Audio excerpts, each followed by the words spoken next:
Em 1965, um jovem chamado Maurice Bitsold rastejou em uma fenda com um beco sem saída. 44 anos depois, a história se repetiu com o estudante de medicina John Jones, que ficou preso de cabeça para baixo dentro de uma passagem estreita que não levava a lugar nenhum. Ambos os acidentes compartilham causas semelhantes. Em cada caso, os homens cometeram o mesmo erro crítico, rastejando de cabeça para o desconhecido. E se explorar cavernas subterrâneas, rastejando com os pés, primeiro pudesse evitar tais incidentes. Revelamos a história emocionante de Neil Moss, um homem de 20 anos que desceu em um poço escuro e sufocante com os pés primeiro. O resultado, no entanto, não foi o esperado. A jornada de Neil tomou um rumo angustiante quando ele ficou preso em um túnel traiçoeiro e desconhecido. A cada hora que passava, as equipes de resgate lutavam contra a escuridão opressiva e a lama viscosa, imprimindo um lembrete pungente na história dos perigos inerentes à espreita sob a superfície da Terra. No domingo, 22 de março de 1959,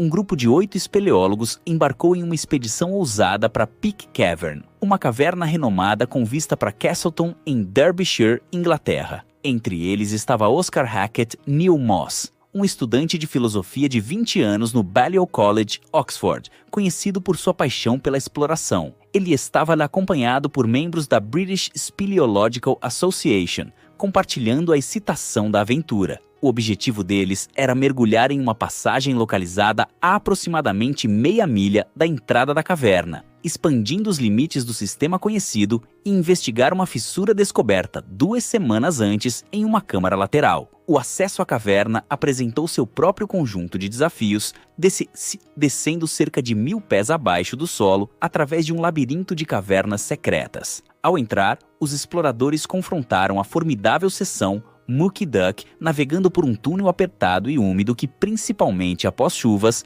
frequentemente enchia de água. Isso levou a Boulder Passage, uma seção comparativamente mais fácil, embora exigisse negociar uma série de obstruções irregulares. Aproximadamente 150 metros na passagem, uma subida de 3 metros na parede norte da galeria superior os aguardava. De um lado, bem acima de um cascalho íngreme e lamacento, ficava Pickering Passage, um caminho estreito e extenso que exigia uma combinação de ajoelhar e manobrar em toda a extensão. Ela terminava com uma curva estranha e um poço lamacento. Acima, o buraco do olho, grande o suficiente para acomodar um corpo humano, marcava o próximo desafio. Além de uma piscina lamacenta na altura da coxa, a passagem culmina em uma das câmaras mais bem decoradas, a Câmara Estalagmite, agora conhecida como Câmara Musgo. Neil estava bem ciente da câmara e do misterioso poço estreito que havia sido descoberto anteriormente. Ele não conseguia conter sua expectativa de testemunhar a câmara, de tirar o fôlego e explorar a fissura. Quando a equipe entrou na caverna, isso exigiu mais de 1 hora de cotoveladas intensas, rastejamento e escalada. Esta não era uma excursão comum. Foi uma aventura desafiadora 1000 pés abaixo do solo, exigindo energia e esforços significativos. Ao chegar à câmara designada, eles levaram algum tempo para caminhar e se maravilhar com a beleza natural ao redor deles. Apesar do cansaço do rastejamento árduo, o grupo se aproximou ansiosamente da fissura no solo. A entrada da fissura era espaçosa o suficiente para uma pessoa comum passar, medindo cerca de 1 metro por 70 centímetros. A curiosidade consumiu Neil enquanto ele ponderava o que havia além da passagem. Ninguém se aventurou até o fundo do poço, mas estimaram que sua profundidade fosse de aproximadamente 40 pés. O poço pendia ligeiramente fora da vertical por 12 pés, seguido por uma desafiadora torção em saca-rolhas que levava a um plano de cama inclinado de 10 pés de comprimento. E em seguida, uma queda vertical adicional de 18 pés. Por volta das 15h30, o grupo baixou uma escada de lados flexíveis que é usada para acessar espaços confinados e locais de difícil acesso. Moss começou sua descida para o desconhecido, manobrando e deslizando para baixo. Ele não estava preso com uma amarra, pois acreditava-se que a estreiteza da fissura o impediria de deslizar para baixo. Logo após começar sua descida, ele encontrou uma compressão em saca-rolhas incrivelmente estreita, confinada e claustrofóbica. Apesar dos desafios, ele conseguiu navegar por ela sentindo uma sensação de realização. No entanto, ele não estava ciente dos próximos metros.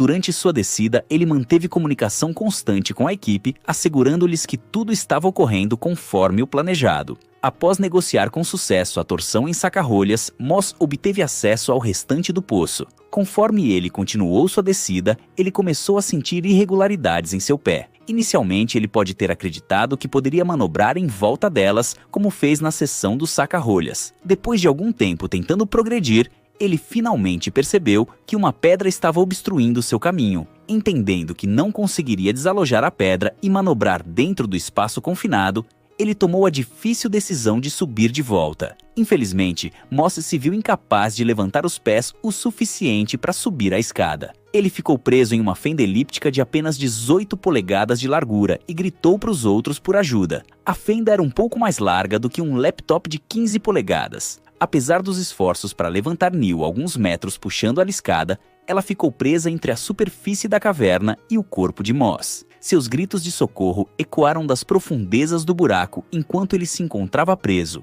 incapaz de se mover em qualquer direção. Dificuldades como essas não são incomuns em cavernas. Inicialmente, os companheiros de Moss presumiram que o resgate seria uma questão direta de baixar cordas e puxá-lo para um lugar seguro, mas logo perceberam a seriedade da situação. Uma linha de mão leve foi baixada para ajudar seu retorno, mas várias tentativas de içá-lo com cordas terminaram em fracasso, com cada corda quebrando ou cortando na borda da rocha. Isso provavelmente induziu pânico em Moss, e enquanto ele tentava subir, ele ficou firmemente preso logo abaixo do saca-rolhas. Incapaz de dobrar as pernas para segurar a escada ou flexionar os cotovelos para subir mais, ele se viu em uma situação perigosa. Reconhecendo a urgência da situação, alguns dos espeleólogos partiram para buscar ajuda adicional. Em poucas horas, voluntários de toda a Inglaterra convergiram para Peak Cavern, movidos por uma determinação compartilhada de libertar Neil preso. Centenas de voluntários, juntamente com a assistência da Royal Air Force, polícia e até mesmo da Marinha, se reuniram para se juntar aos esforços. Poucas horas depois de Neil ficar preso, os socorristas encontraram outro obstáculo imprevisto.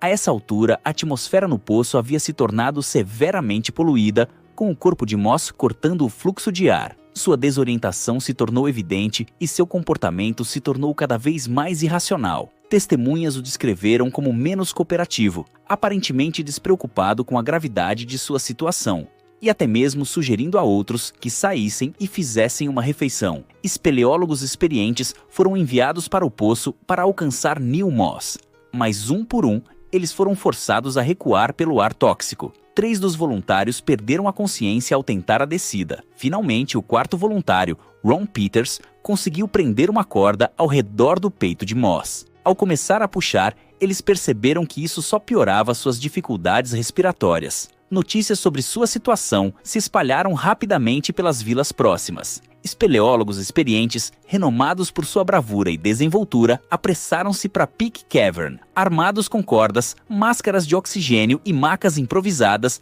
eles estavam determinados a navegar pelo poço perigoso. Mas a descida provou ser extenuante. A passagem estreita, pouco mais larga que um ombro, torcia e virava, desencadeando sentimentos de claustrofobia.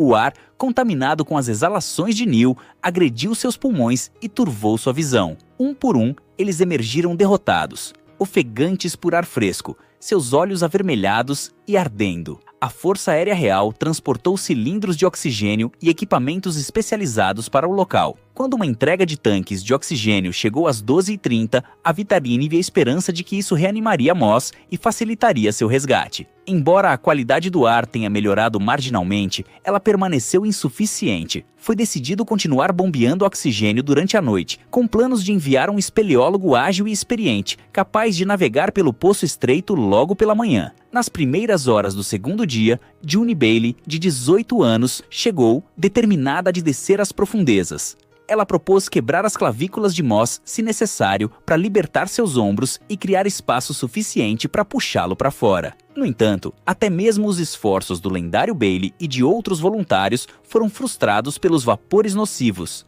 forçando-os a recuar. No início da tarde de segunda-feira, quase 24 horas depois de Moss ter entrado na caverna, sua respiração difícil ainda podia ser ouvida. Apesar da situação desesperadora, a equipe permaneceu determinada a perseverar. Cilindros de ar comprimido foram utilizados em uma tentativa de limpar o ar sujo do poço. As paredes, a escada e a corda estavam cobertas de lama, obscurecendo a localização de Moss. Tudo o que podia ser visto era um bloqueio lamacento bem abaixo, com Moss firmemente preso em uma posição imóvel, um braço forçado em um recesso sob um degrau da escada em uma tentativa inútil de se libertar. Enquanto isso, a chuva incessante ameaçava inundar a área de Muck Ducks em Peak Cavern. Como medida de precaução, foi aconselhado a se retirar para a segurança de todos. Assim que a chuva diminuiu, acompanhados por um médico da RAF que se juntou ao esforço de resgate, eles retornaram à cabeça do poço onde ouviram Moss respirando pela última vez.